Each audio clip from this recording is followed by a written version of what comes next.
And for today's video guys, ito kakatapos ko lang magsimba dito sa grotto.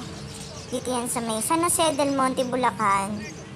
Pagtawid lang ng simbahan, ito may nakita kong parang tiyanggian siya. Parang arangke kumbaga. May mga aso, pusa, manok, pato, ibon, isda, kambing. Ayan, makikita nyo dyan. At kung ano-ano pang binibenta dito, tuwing linggo ng umaga, bali nagsimba ako sa mga 6:30 ng umaga yan. Ayan, tas dito nga, may nakita nga akong husky, Ang ganda-ganda talaga ng husky. Ayan, parang binibenta siya. Hindi na ako nagtanong kasi ayoko talaga makakita ng mga ganyan na mga binibentang aso. Ayun yung mga tuta, ang cute pa man din. Mga husky, chow chow. Kaya sa mga gustong bumili ng mga aso dyan, try nyo dito sa may grotto. Tapat lang siya ng simbahan guys. Dito sa may Robinson Easy Mart yan. Yan, marami kayong makikita ang klaseng aso. Minsan na pala ako nakapagtanong dito noon nung last time na pumunta ako dito. Nagsimba din ako noon kung magkano yung aso. Yung husky na tanong ko noon, ang binibenta nila nasa 15,000. May papel na siya. Ayan yung chow chow na binibenta. 20k yata yan binibenta. Tapos yun yung cream ang kulay niya na chow chow. Pagbalik ko nawala na yun parang nabenta na. Pero ito talaga ang bet ko yung husky Ayan, marami pa kayong tutang makikita dyan. Meron din mga American Bully. Ito blue ang ganda ang ganda-ganda niya, lalaki siya. Sa mga may balak pa lang bumili ng aso make sure nyo na healthy ang bibili nyong aso. Magtanong kayo sa mga breeder o kaya dito sa mga seller na to kung fully vaccinated ba, wala bang iniindang sakit. Talagang check upin nyo syempre, magkano din yan. Hindi din biro ang perang gagastusin natin dyan. Kaya ito may mga pusa dito, magaganda yung mga pusa din dito. May mga lahi din yung mga pusa na yan. Ingat-ingat din sa pagbili. Kasi nung minsan may nakita ko nun sa YouTube yata yun. After nilang binili yung tuta, ayun, hindi nila alam may sakit pala. Pagdating sa kanila, nag-iba na yung pupo, tas ang tamlay-tamlay. Ngayon, hindi na nila mahabol si seller or breeder. Ito nga, nakita ko siya, ang cute-cute niya. Lalaki siya. Ang kaso lang, hindi pala siya yung binibenta, kundi yung anak niya na nasa likod.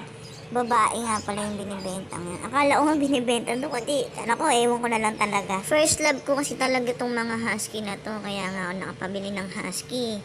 Kasi pangarap ko talaga dati magkaroon ng husky nung bata pa ako. Ito pala yung binibenta, yan yung tuta. 15 yan binibenta, may papel na. Anak niya yun, yung lalaki. Lalaki yun na huli. Taga Furby daw sila, natanong ko yan siya. Kasi kala ko nga kasi binibenta yung lalaking yun. Ito, may mga American Bully ulit. Tapos yung may mga Beagle, may mga Pomeranian, Shih Tzu. Yan, yung mga cute na yan. Meron nga din dito Belgian Malinois. Tapos meron din akong nakita dyan na yung bang tawag doon, yung malaking aso. Yung lahi ni Scooby-Doo. Ano bang tawag doon sa asong yun? Nakalimutan ko na. Ayun, naalala ko na. Yung Great Dane. May makikita din kayong Great Dane dyan. Halos lahat ng lahi. Halos lahat ng lahi ng aso meron dito. Ayun yung Great Dane, ang laki-laki. Tapos may Doberman pa. Andyan sa kabilang side. Tapos meron ding Dalmatian. Meron din Pug. Meron din yung isa. Ano bang tawag dun sa asong yun? Nakalimutan ko na. Basta meron din dyan. Ayan yung Beagle, yung Hush Puppies. Yan yung Dalmatian. Yan. Golden Retriever. Yan. Sa mga gustong pumunta, tuwing umaga lang sila nandito, sa hapon kasi wala na. Minsan nga napapaisip ko, daling ko na lang yung mga tuta dito Kaso naman kasi nakakatakot naman, baka kasi Di natin alam kung baka may carrier dyan. Syempre, mas maingat pa rin tayo. Kung tutuusin nga, mas maganda sana kung sa breeder na lang kayong bumili. Kasi sa ganito na binibili lang din sila sa mga breeder na bagsak presyo. Payo ko lang sa inyo, no, kung may balak talaga kayong bumili sa mga ganitong style na bilihan, siguraduhin yung makuha nyo yung number ng seller o ng breeder mismo. Para in case na magkaroon ng aberya, may habol kayo. Ayan o, sa tapat lang siya ng simbahan mismo, dito sa may grotto, sa may San Jose del Monte, Bulacan. Ito nga o, may nakita na naman ako. Ito, lalaki to. 2 months pa lang daw yan siya. May papel at may bakuna na rin. Alam mo magkano lang to binibenta? 13 lang to binibenta. Mura na yan para sa ganitong itsura. Diyos ko, tingnan mo naman yung itsura niyan. Ang ganda-ganda. Sabi ko nga kung nandito lang yung partner ko eh. Naku, ewan ko na lang talaga. Kaso sabi ko ayoko munang magdagdag kasi may mga tuta pa nga ako. Gusto ko muna ma-out muna lahat. Gusto ko kasi yung ako mismo yung maghahanap sa kanila ng mapupuntahan nila para alam ko din bisitahin, nakamustahin. Kasi gusto ko yung nakikita ko sila, paano sila lumaki. Diba? Kung makikita mo yung itsura nila, paglaki na nila. Ito talagang bet ko to. Ipa-partner ko sana kay Amber. After niya nun, dumaan muna ako dito sa bilihan ng dog food at kulang na yung dog food nila sa bahay. Bumili muna ako ng 1 kilo kasi pang ngayong umaga lang. At yung partner ko na bibili ng 1 katerbang dog food. May for rehoming nga pala ako na American Bully. Puro lalaki nga lang lahat. Baka may gusto dyan. PM nyo lang ako. Budget friendly lang siya guys. Magustuhan nyo. Send ko sa inyo yung mga picture. At ito na nga, uuwi na nga ako sa probinsya namin. Ay, joke. Ito nga pala dito, naglalakad lang ako. Pauwi sa amin.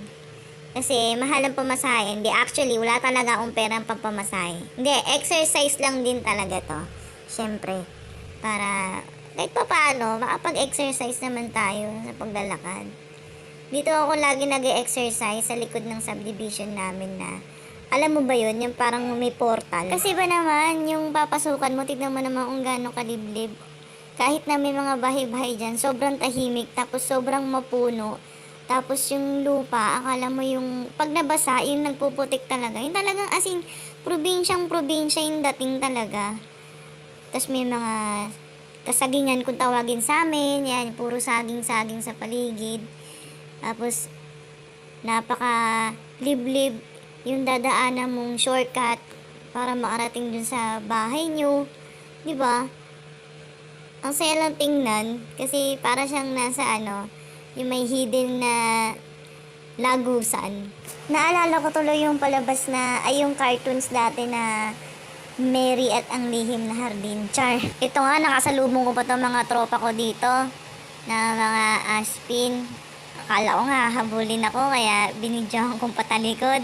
Naamoy-amoy kasi ako, de syempre, amoy aso din ako dahil may mga alaga nga akong aso. Pag ganyan palang may mga kasalubong kayo ng mga aso, huwag nyo na lang gagalawin, huwag nyo papansinin kasi hindi naman kayo hahabulin yan hanggat di nyo sila pinapansin.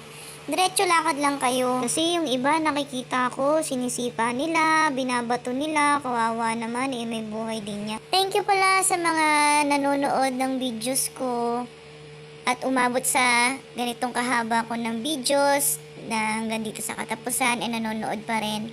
Maraming salamat sa inyo. Sana huwag kayong magsawa na suportahan ako sa panonood lang ng mga videos ko. Malaking tulong na sa akin talaga yun. Sana tulungan niyo ako lagi. Maraming salamat po. At dito na ako, nakalabas na ako sa Lihim na Hardin. Bye guys!